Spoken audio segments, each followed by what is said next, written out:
Imagine A podcast. where time drifts slowly, A podcast. where Isaac. carries you away. So let me be clear. We tortured some folks. Yo, you're listening to Coexist Inc. It's Isaac. Who else could it be?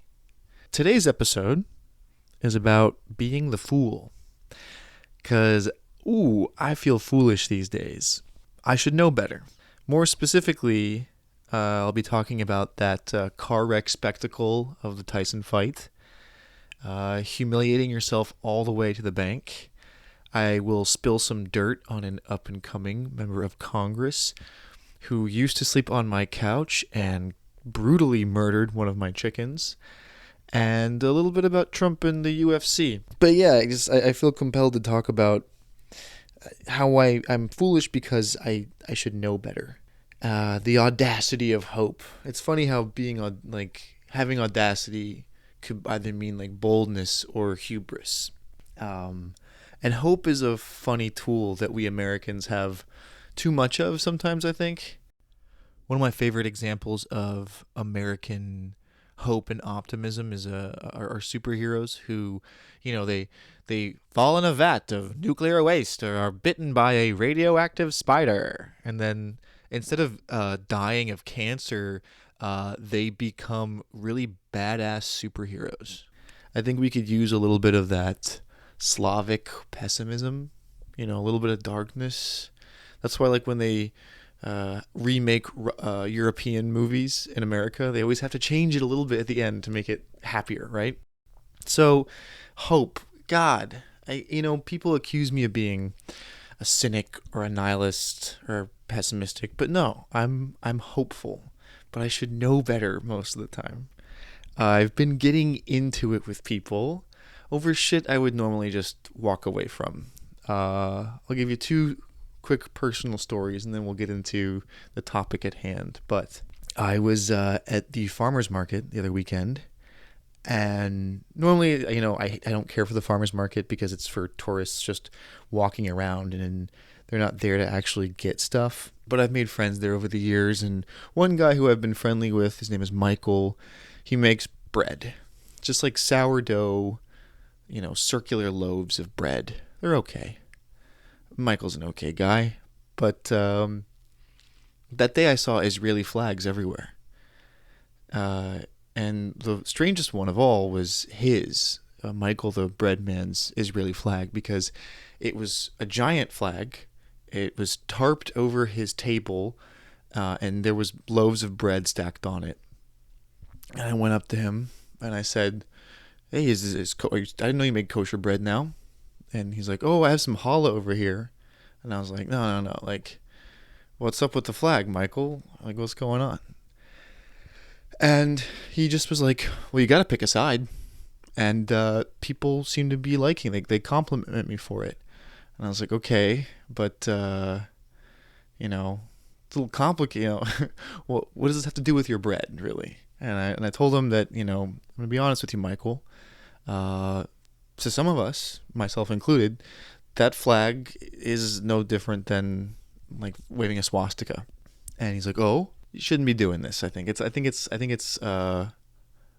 egregious. It's unnecessary. Sell your bread." Or just that, like, as I was saying, as a Jew, this is what it means to me and why I don't like that you're doing this. And I asked him, I was like, "Wait, Michael, are you Jewish?" And he was like, "Well, I'm a quarter Jewish. My grandmother, my one grandmother's Jewish." And I was like, "So you're an eighth Jewish?" He was like, yeah. And I was like, what? It's so weird to me, the love that these people have, non-Jews have for Israel. It's so fucking bizarre. In the end, he was just like very flippant to a lot of the stuff I would say. He would just say the usual Zionist talking points of, well, they should have thought of that before they took those hostages. And when he said that, I was like, I just had to walk away. And I was left with this awful taste in my mouth. And I was like, yeah, this fucking country needs to end. I'm sick of this fucking country and the people in it. And then I got into it again with someone else in the sauna, which is usually a place of peace for me. But at my local gym, I always go sit in the sauna after working out. And I had just a conversation with this older guy who I've known, has always been friendly, talking about health and the little things that hurt and the little things that don't, and got into talking about healthcare in this country and how bad it is. I was saying, yeah, it's a real shame that Marco Rubio is going to invade a country like Cuba that has great healthcare. And he said, no, they're not going to invade Cuba. And I was like, oh, why is that? And he's like, well, because Putin has it wrapped around his finger. And I was like, what are you talking about? And he's like, well, you know, they're communist countries. Putin's not communist. Not to mention the fact that, you know, Russia has like minimal relations with this country, Cuba, or at least in comparison to what it used to. I was like, Putin's not a communist. And he insisted to me that Putin absolutely was a communist because he grew up in Soviet Russia. And I was like, I don't think that's true. What do you think communism is? And he said, how old do you think Putin is? And I was like, I was like, he's in his 70s. He's got to be at least 75. And he's like, no, he's not. He's 60. And I was like, I'm pretty sure he's in his 70s. And it became this whole thing. He's like, well, how old are his children? And I was like, what? I said, that's irrelevant. What does that have to do with anything? He's like, you want to talk about this, and you don't know anything about it. You don't know anything about Putin in the first place. And then he got mad at me and said, where'd you go to school? Which I thought was a kind of a strange question. And I was just like, what does this have to do with anything, man? And he's like, well, I want to know where you learned to debate like this. And he kind of got up in a huff and left. And I even like looked up how old Putin is, and he's 72. So I was like just a few years off. And I saw him in the locker. And I almost wanted to just be like, hey, Putin is, I was closer than you were. But it's all about, like, why do I do this? Why even bother? What's the point of this? This is like the knowing better. That there's, I guess I have some belief in me that talking to people, you can change their mind maybe. But I don't know. It seems like it's quite set in stone for these people. It doesn't matter what you show them. Like the bread man, I almost texted him. I did text him the following day saying I was like kind of bummed out by our conversation. I said, hey, if you want to know like the other side of the story and what's really going on, like I'll happily show you some things. He never got back to me. I saw that article about the Palestinian surgeon who they found was raped to death by the Israelis. And I wanted to like just send him that article to be like, see, maybe that's me knowing better. A younger version of myself would have sent it and been much more aggressive, but I didn't. But still, like, I feel like I should know better than to even engage with these people in the first place, because what is going to come out of it? So I was already primed for this feeling of like stupid hope, thinking that, like this righteousness will prevail somehow. That, again, like I said in that other episode, that the moral arc of the universe bends towards proving me right? It bends towards the world that I want to live in. And I fell for it again. And I don't know how many of you guys fell for it listening, but I watched that fucking car wreck spectacular Mike Tyson fight. And God, was that painful to experience. How did we even let ourselves think that anything else could have happened? I guess there was a part of me that wanted to believe that Mike Tyson was still like a killer, had honor, and would like die on the battlefield to prove such. And a part of it is, you know, the fantasy of justice, of moral, like of moral righteousness, something good happening in the world. Jake Paul is a fucking brat that everybody just wants to smack around. Like, you know, you want to see him fail, and you wanted to see him dusted by an actual fighter with like one of the great American athletes of our day. If you ignore some of his, you know, past discretions. But, and so I thought that there was a part of Mike that was still there that was too erratic, was too untamable to possibly just put on this fucking bullshit spectacle that we saw on Friday night. But we should have known that Mike wasn't the Mike of yore. He was giving us hints here and there that he wasn't in it for what we want, right? What we seek, which is that justice, that righteousness. And I think Mike gave it away when he did that interview with that 13-year-old girl and said some wild shit about what legacy means to him. Return to the ring. For this fight, you are setting a monumental opportunity for kids my age to see the legend Mike Tyson in the ring for the first time. What type of legacy would you like to leave behind when it's all said and done? Well, I don't know. I don't believe in the word legacy. I just think that's another word for ego. That's just some word everybody grabbed onto. Now it's used every 5 seconds. It means absolutely nothing to me. I'm just passing through. I'm going to die, and it's going to be over. Who cares about legacy after that? What a big ego. So I'm going to die. I want people to think that I'm this, I'm great. No, we're nothing. We're just dead. We're dust. We're absolutely nothing. Our legacy is nothing. Well, thank you so much for sharing that. That is something that I have not heard before, someone say that as an answer. Can you really imagine somebody say, I want my legacy to be this way when you're dead? You think somebody really wants to think about you? I want people to think about me when I'm gone. Who the cares about me when I'm gone? It's also like we let ourselves believe in bizarre shit. Like this 58-year-old man who has been through the fucking ringer, was a massive drug addict, literally almost died back in June before the original fight was supposed to happen in July. He had a bleeding ulcer on a airplane and had to make an emergency landing, and he had to have something like 25 blood transfusions.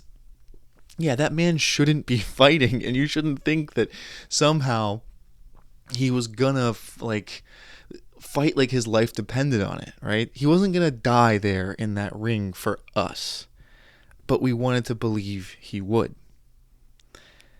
You know, the whole thing was criminal. I only learned it after the fact, but Mike Tyson should not have been able to fight. Initially, it was supposed to be an exhibition, and so the rules around fighting are different.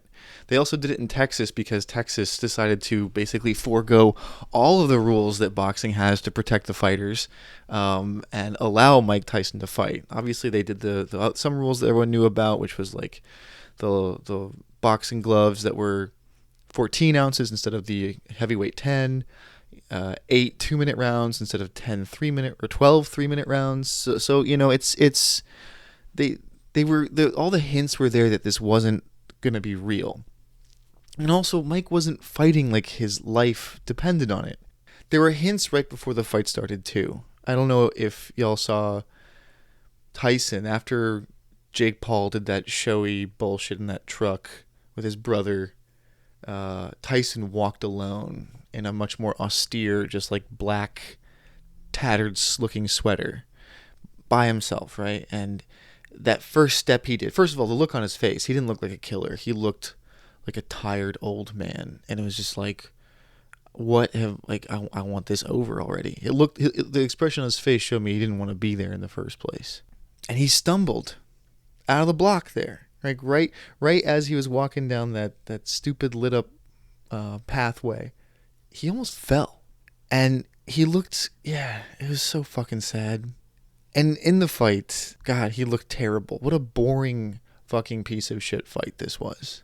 Roy Jones Jr., who was my personal favorite boxer, was just saying he's got no legs. He's got no legs. And you watched him move around, and it was bad. I mean, you had like a second of hope in that first round when he swung a couple times, but in the end, he just kind of stood there and stopped swinging. And Jake Paul could have fucking knocked him out for sure. People want to say, good on Jake Paul for pulling back there at the end. And I was like, that's again, you should know better. Some bullshit. Jake Paul is a fucking shameless businessman. And this fight was predetermined. I mean, give me a break. They knew the outcome. They told Jake Paul, I'll get in this fight with you. You know you can beat me. I'm a 58-year-old fucking washed up guy. Give me that paycheck and just don't fucking embarrass me. And that's that. What are the incentives of Jake Paul to do such a thing? Like, what are the risks of rigging boxing? Well, I mean, a lot of sports are rigged. I should do a whole episode about that. But part of it is, like, he's going to want to fight future people. And if he betrays Tyson like that, word will get around and people won't trust him. I did learn recently that there was a very funny fight. There's a fight between Muhammad Ali and Antonio Inoki. This was in Tokyo. And it was a 15-round draw because both sides agreed to the match under the assumption it would be a fixed exhibition. But the two fighters wouldn't agree on who would win the fight, and so the fight became genuine. It became a real fight between the two. I kind of hoped for something like that between Paul and Tyson, but we didn't get that. I wanted to believe in Tyson, that he was such a wild card, that something could happen. I wanted to believe that in this world, that even though things are fucked up and evil always seems to prevail, that there's still that slight chance, that infinitesimal sliver of grace and goodness that will provide justice in the world. I really projected that onto Mike Tyson here. And Tyson is a great character. He says and does wild stuff. There's clearly something about him that's appealing for a reason. And he just says deep shit because he's been through hell, it seems. Here's a great quote from Tyson. "I like the hip writers, Fitzgerald, the guy who committed suicide, Hemingway, all those guys. Some of them were alcoholics and drug addicts, but they had fun. They were real people. They formed the culture of American literature. Hemingway admired Tolstoy, Tolstoy admired Pushkin, and Mahler admired Hemingway. It all flows down. The greats are all connected. One day I'm going to write a book about myself. The first chapter will be about what a rough deal my mama got. She believed in you guys and your society." I think that tells the story right there too with Tyson, that he doesn't believe in this shit anymore. He doesn't believe in this society. And so he cashed that fucking check. He let us believe, right? He let us believe that this could be real, that there was a real honorable killer there who was going to enact some righteous justice on Jake Paul's smug fucking face. But we should know better. That was never going to happen.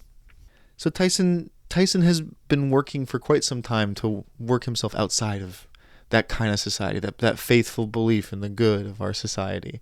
He shills crypto. He's a part of like a medical weed company. He supports Israel. He was this avatar of the untamed, raw man. Someone whose society could not cage. But now he has shown us that the path of the modern American is, if you can't beat him, join him. I always say, if you can't beat 'em, join 'em. So if you can't beat him, join him, I think is kind of the mantra of a lot of Americans today. You see this in recent immigrants who immediately want to pull the ladder up behind them and say, yeah, close that border. I'm here. I got mine. No more. I have no solidarity with the people that suffer like me, of the people where I came from. Fuck them. I got to get me mine. I will prostrate towards the facade of the free market. And that's like what Trump offers you, I think. Trump says, join me. Do you remember when he was hugging the rainbow flag and says, oh, I love the gays. I love the gays. Trump doesn't have, I think he hates everyone equally, really. I think there are some people who he might admire, certain strong men. Arnold Palmer's dick, I guess, or something. He loves big, strong boys, that's for sure. Look at the size of that guy. He is a massive guy. This big, powerful guy. Big people. I have a friend, big guy, one of the biggest in the world. Big, strong, beautiful guys. Beautiful guys. They're West Virginia, big, strong guys. He allows you this chance, even if you were against him, to come, kiss the ring, bend the knee. He'll pat you on the head and let you back in until you do something that benefits him, where you can throw you back to the wolves. I mean, he's let Marco Rubio be a major part of his administration, even though Marco Rubio, remember, not that long ago, told him he had small hands and therefore implied he had a small penis. He's always calling me Little Marco. And I'll admit, the guy, he's taller than me. He's like 6'2", which is why I don't understand why his hands are the size of someone who's 5'2". Have you seen his hands? They're like this. And you know what they say about men with small hands? You can't trust them. He said I had small hands. Actually, I'm 6'3", not 6'2", but he said I had small hands. They're not small, are they? I never heard that one before. I've always had people say, Donald, you have the most beautiful hands. Right? He hit my hands. Nobody has ever hit my hands. I've never heard of this one. Look at those hands. Are they small hands? And he referred to my hands. If they're small, something else must be small. I guarantee you there's no problem. I guarantee it. But that's fine with Trump. You can go against him as long as he beats you in the end. Because it all is just humiliation ritual. You must debase yourself in this modern world. You cannot have scruples. You cannot have morals. Like you must give in. You know, it's really just that fucking juicy apple. Take a bite of it. And in this world now, it doesn't matter how you got your money, just so long as you have more of it than the other person. You know, Elon Musk has humiliated himself. I don't know if it's on purpose, but so much. But it doesn't matter because every dumb fucking thing that he does, one of his fanboys will just be like, he's the richest man in the world. And Jake Paul is mastering that as well. Jake Paul has decided to make many, many millions of dollars through absolute shamelessness. It's clear he doesn't care about anything except for bigger cash, more money, more fame. That's it. And he teases you. He does a really good job making you think about him, making you hate him, and giving you this possibility, this sliver of a chance that someone might smash my face in. Wouldn't you like to see that? Wouldn't that be enjoyable?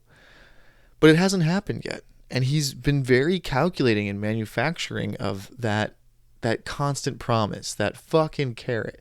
And he's just ramming that stick up your asshole, no lube. And I could absolutely see somewhere down the road he gives himself that redemption arc. He's so hated and then flips it around on you. Like you just get so addicted to this shit. I don't know.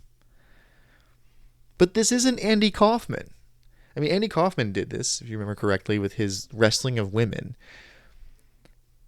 But Andy Kaufman was an actual artist. And he made it so confusing, so hard to know, is he real? Is this actually real? But with Jake Paul, I think we all know it's fucking fake. I mean, there will be people who hang on to this idea that it was rigged in one way or another, or that maybe he's a really great fighter, or that there was this possible outcome. But I mean, it's pretty lazy to me, and it's pretty lazy to me in its dressing. You know, I think we all know it's bullshit. We're all fine with it being bullshit. And that depreciates the quality of the art form. You know, I think a lot of people were celebrating Jake Paul being like, boxing is back. It's back in people's minds. Yes, you know, the fighting isn't so good, but at least people are talking about boxing again. At least the sport isn't dead. Jake Paul is the face of boxing and he's saving it. It's like, is that what you want your face to look like? I mean, I think that's the allegory, right? That's the allegory for this whole thing to a certain extent, is that, yeah, you get the thing. It's more available. It's more convenient for you. You don't have to try so hard to understand the sport. But it's shit. It looks and feels and tastes like garbage. And that's what America has to provide you today, is just terrible quality everything. Everything is getting fucking worse. And so, yeah, you might have it. You might have more money, right? People are making a ton of money off of this shit. But it fucking sucks. There's no beauty in it. Is that the exchange boxing fans want? Is that worth it? And celebrities today are born not out of of some sort of triumph and talent, but out of indignity itself. I think Haley Welch, the Hawk Tuah girl, is going to be a very rich person using this this tactic. She made a charming little blowjob joke on one of those god awful man on the street interviews, which again, the depreciation of all things, that is the lowest fucking form of content. But she made a joke, and now she's one of the most famous people in America. I don't know. Maybe it was real, right? Maybe she organically became famous, or, I guess I wouldn't be surprised if her ascent was entirely manufactured. This is such a strange thing to get famous for either way. I remember when she came out of hiding, which also felt kind of strange too, right? That everyone's like, who's the Hawk Tuah girl? We must find her. Like there was this whole fucking, like, everything was trying to be like, who is she? Please, someone help me. Find this amazing, beautiful girl. And then out of the blue, she came out with like this highly produced mini doc, interviewing all the people in her little town of Belfast, Tennessee. I'm Haley, and I'm from Belfast, Tennessee. It's a little small area near Lewisburg.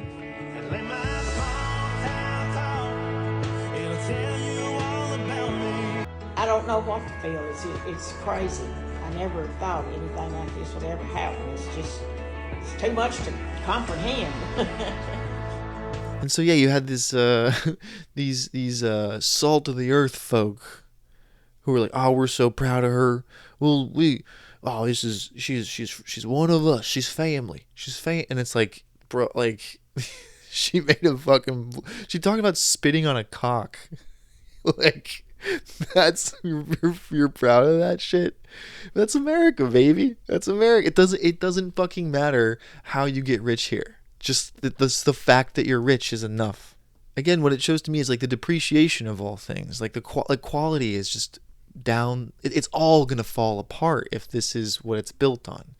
If it's built on just acquiring capital and there's no honor in it, and you're not doing things to make the world better. I know that now I sound fucking corny and hopeful as hell, but then it's awful. And I remember, I'm gonna do a show about this, about how the Jetsons portrayed the future better than any other art form.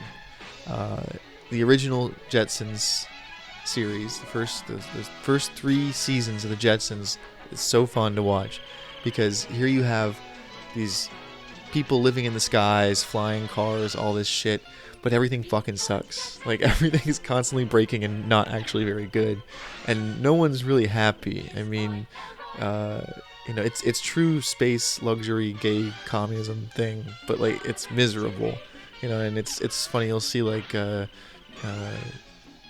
Jane, his wife, try to make toast, and all she has to do is press like a couple buttons, and the thing like makes George's bed, turn into like it turns, like, George is still sleeping, and it turns his bed on auto wash or something like that. So nothing is working, and they don't know how to fix it. There's like that one guy who knows how to fix everything, and he's never available. So that's where we're at. And watching that Tyson fight was funny because of all the buffering, and everyone's just like, what the fuck? And I was really hoping the best possible outcome of that fight would have been had it just been buffering the whole time.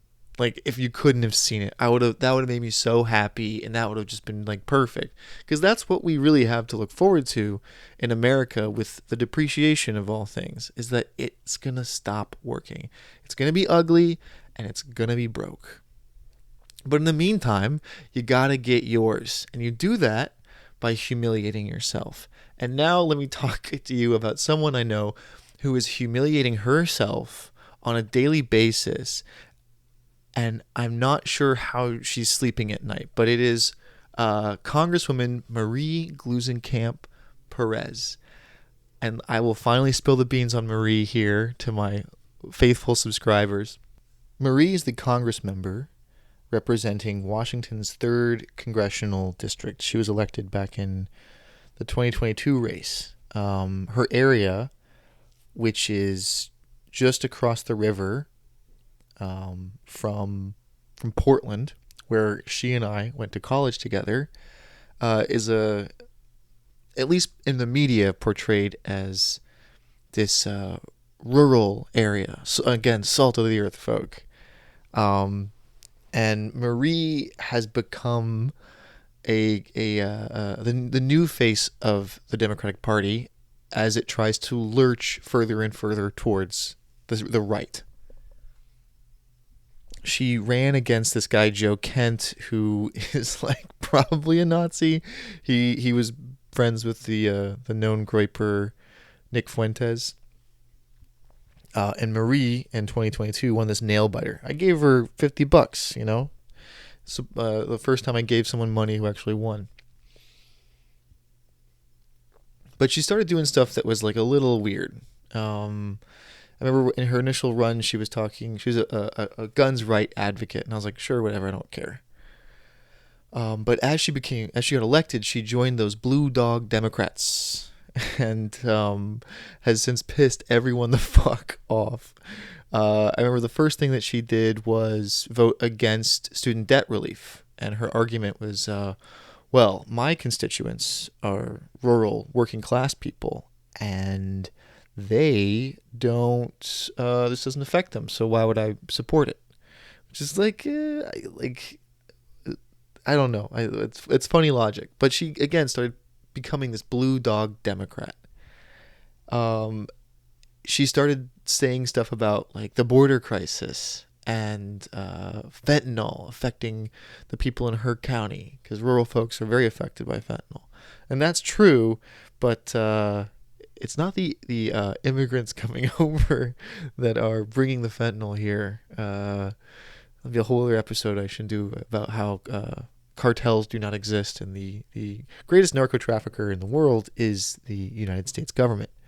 But anyway, then she it turns out she signed that censure bill in Congress that was meant to punish fellow Congresswoman Rashida Tlaib because of her quote-unquote anti-Semitism. She also signed a bill saying that actually the Biden administration isn't giving enough weapons to Israel.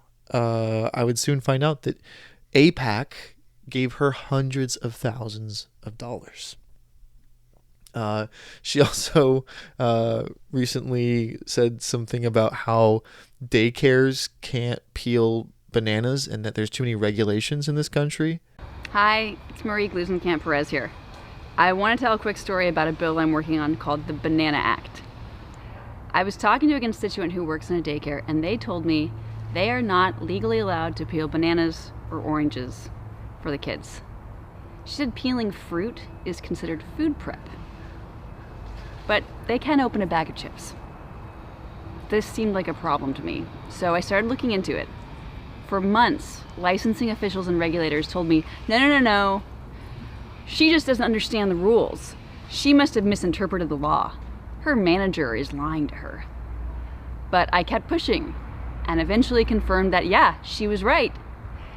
They would have needed to install like 6 more sinks before they could legally serve fresh fruit. Even a simple bad policy like this can have huge ripple effects. It means that kids are eating less healthy and more processed foods. It means our small farmers are cut out of providing nutritious fruits and vegetables to their own communities. As a small business owner, I've seen this disconnect before. A disconnect between what laws make for good reading on paper and what laws would make for good policy in the real world. And I think a key part of this disconnect, illustrated by the pushback I got when I started asking about the sinks, is this ingrained disregard for working people by policymakers in DC.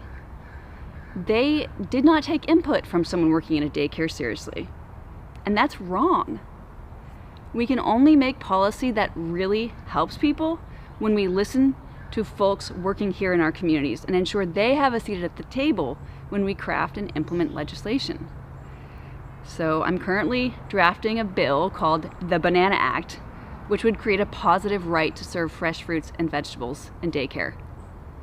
That might seem like a small change to some people, but it will have ripple effects on the health of our children and the viability of our small farms, and help bring down the cost of childcare for all of our families. It's making policy changes like these based on the experience of people who change diapers and turn wrenches and drive trucks in our district that keeps me excited about doing this work. And it's why I'm running for Congress again, to continue to ensure that working folks have a listening ear and a seat at the table. There's so many things wrong and disingenuous with Marie's Banana Act. First of all, there are no small banana farming businesses in America. Like, get the fuck out of here with this. We're gonna build back the artisanal banana industry.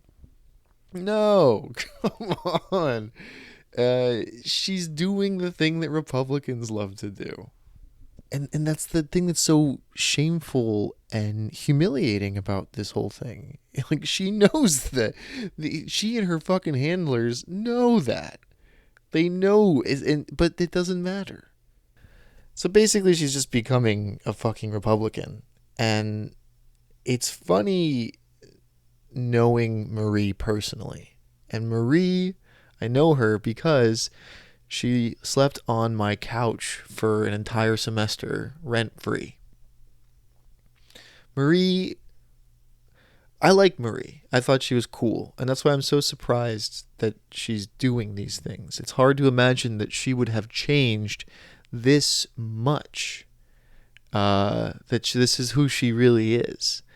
When I knew Marie in college, she was like, I wouldn't say she was politically active, but she certainly had very leftist positions on things. And she lived a very anti-capitalist life. She was a big dumpster diver. In fact, she tried to pay for rent once with like a bunch of rotten avocados she got from a dumpster. And our roommate who was in love with her said that was fine and that was cool. It was okay to do that. She's very beautiful. Marie is very beautiful.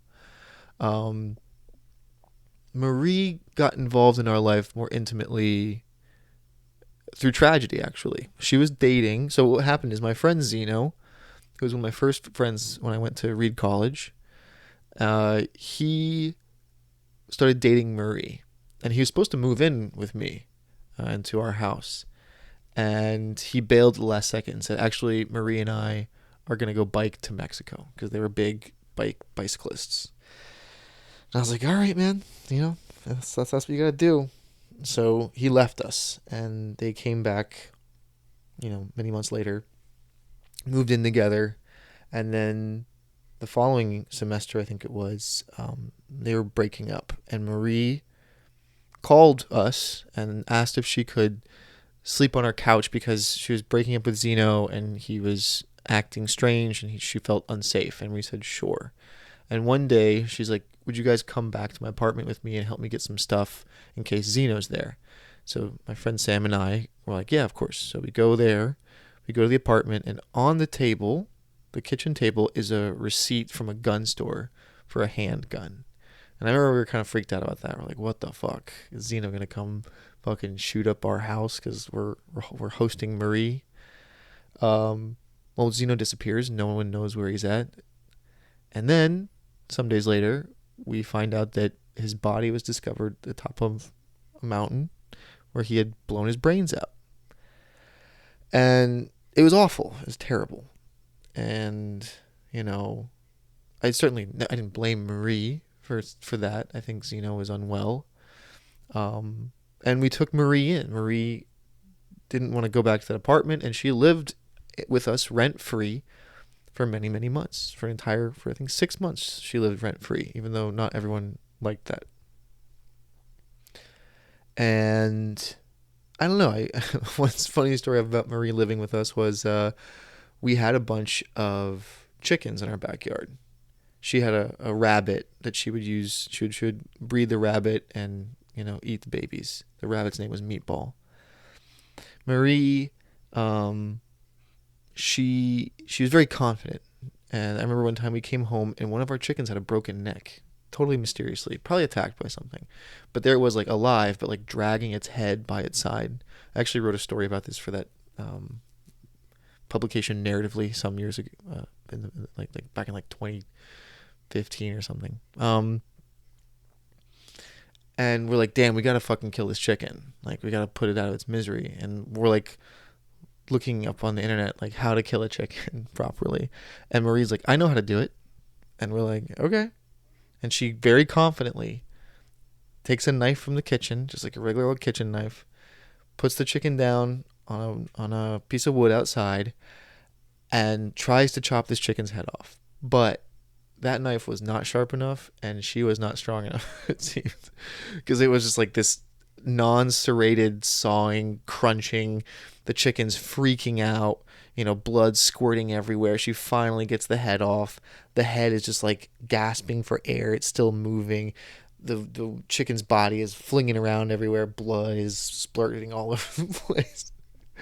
And I mean, I give her credit for doing that, but also like a little, it's like, maybe you didn't actually know how to do this, right? Because there's got to be a better way. So yeah, it's funny knowing that this girl who killed this fucking chicken is now taking a ton of money from Israel.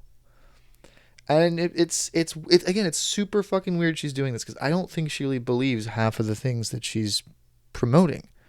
I think that she's doing it because they've convinced her that this is the only way that you can have power. Is the only way that you can get here. And right now she is being heralded by certain factions of liberal media and the Democrats as the way forward for the future of the Democratic Party, for the future of the country. Like, you're going to see her a lot more. I guarantee it. And it's all bullshit. I mean, I've been reading the articles written about her. One was in Politico, and she's talking about, yes, she went to a very elite, expensive liberal arts school. But it was there that she became turned off by the elites of her peers. It was because of her husband, Dean. And Dean, back in the day, they met. He was a mechanic. He was this really handsome, like, Viking-looking guy, like big beard, long blonde hair, super, super nice guy. And we all were like nice to him. He was very quiet. But we were totally respectful, I thought. But Marie, in her telling of her time at Reed College, talked about how we thumbed our noses down at working class Dean because he was a mechanic and not in college, instead of being like us like constantly being like, Dean, like, we don't know how things work, please help us. And so she's positioning herself as this working class character when she's anything but that. I mean, she didn't grow up that way, and the whole thing is a facade. I mean, even this idea that her district is this rural place is not true. Like, because Washington doesn't have income tax, the people who are living and working in Portland, Oregon, have their homes in Washington, and so they're enjoying the best of both worlds. Oregon doesn't have sales tax. Washington doesn't have income tax.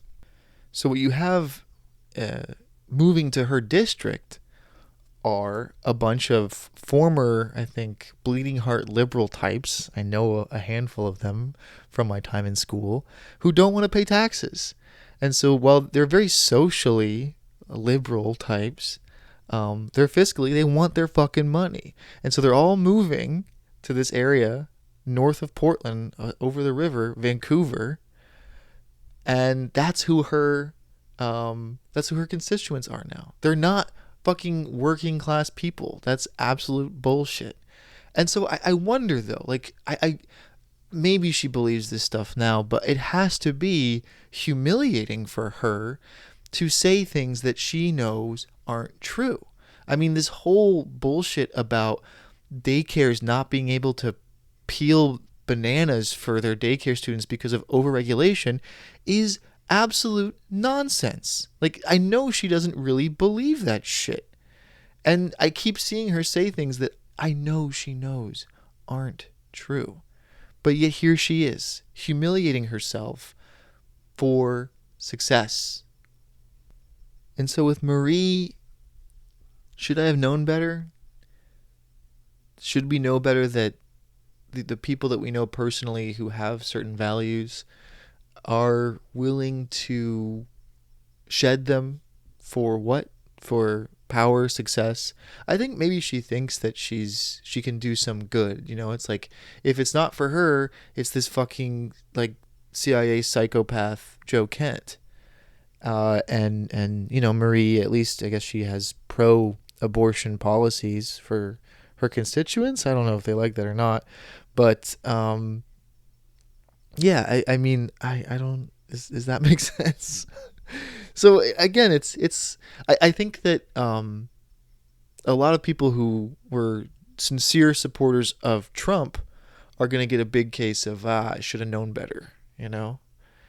But do they feel humiliation? I'm not so sure anymore. I mean, Trump filling his cabinet with absolute, you know, neocon, pro-Israel war hawks comes as no surprise to me. I knew better. I knew better. But a lot of people I see online are kind of freaking out. One of my favorite Trump promises he made on the campaign trail was the time where he said he would release all the JFK stuff, all the Epstein stuff, the 9/11 stuff. We'll really get to the bottom of it there. Or actually, no, he said he wouldn't release the Epstein stuff. Remember, he's like, oh, no, that stuff, no, I won't do that. If you were president, would you declassify, you can answer yes or no to these, would you declassify the 9/11 files? Yeah. Would you declassify JFK files? Yeah. Would you, I did a lot of it. Would you declassify the Epstein files? Yeah, I would. All right. I guess I would. I think that less so because, you know, you don't know. You don't want to affect people's lives if it's phony stuff in there, because there's a lot of phony stuff with that whole world. But just recently, Trump was at the UFC fight, which is just, UFC is now just like right-wing fare.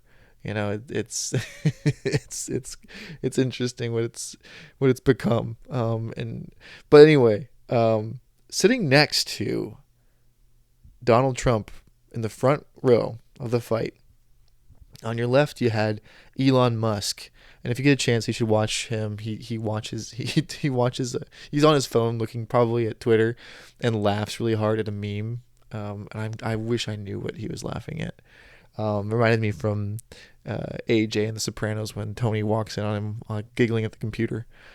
So to Trump's left is Elon Musk. Elon Musk is sitting next to Kid Rock as well. To Trump's right, though, is Yasser al-Rumayyan. He's the head of the Saudi Sovereign Wealth Fund and the chair of the Saudi Aramco, which is like the largest public-private fund in the world, I think. Like, you know, so there he is, like chatting it up with one of the most powerful people in Saudi Arabia. And so you think that Trump's going to release those 9/11 documents? You think he's going to be like, oh yeah, it was Saudi Arabia under our direction? But yeah. No, of course not. And we have to remember, per my previous reporting with Dan Christensen, the victim's family, a case against 9/11 is still in court right now. And you have to wonder if Judge George Daniels is going to make his decision to dismiss the lawsuit now. I mean, they're already probably going to make it, but with Yasser sitting next to Trump at the UFC in broad daylight like that, like, you think they're going to go forward and let the families sue the Kingdom of Saudi Arabia? I fucking doubt it. I know better. So we're all just, you know, we're all experiencing this kind of disappointment where it's just like, what do we have to believe in anymore? I'm sure everyone saw fucking RFK eating a McDonald's burger with fries and a full sugar Coke on the airplane with Trump, Elon, Don Jr., fucking the Speaker of the House, you know, all the idiots are there. And again, it's just like one humiliation after the other. I do wonder if RFK Jr. like really believed that he was going to make America healthy again. And then again, it's just all just humiliating. Everything is humiliating. And so, yeah, I think that things will change if we have some fucking pride in ourselves. And we hold ourselves like to some sort of standard of honor. I don't want to sound like Yukio Mishima here, but like where is that spirit, right? Where is that, like, no, fuck you, like, I will not bend. I don't know. Nope. America has zero principles. Again, it is just, it's a, how much money am I going to get? How much? I love that question when people ask you. I mean, it was something that, like, I think guys who are homophobic but like somewhat closeted will ask you that would you, like, that those hypotheticals, like, okay, how much money would it take for you to suck a guy's dick? And they just keep upping the ante until it's like $10 million. You wouldn't suck a guy's dick for $10 million? And it's just like, I mean, I don't. It's always been a funny hypothetical for me, but it shows you, like, that people who think this thing is one of the lowest, most disgusting things you can do, but for a price, I will debase myself. I will humiliate myself in front of everybody. And it's not just like, it doesn't have to be in public. It could be for yourself. Like, how do you live with yourself like that? I guess with someone like Tyson, for instance, he's broken. I mean, he's gone through a lot of shit, and I think he just knows that, like, what's the point? That's the real nihilism. The real nihilism is Jake Paul. The real nihilism is that, as long as you're rich, it's okay.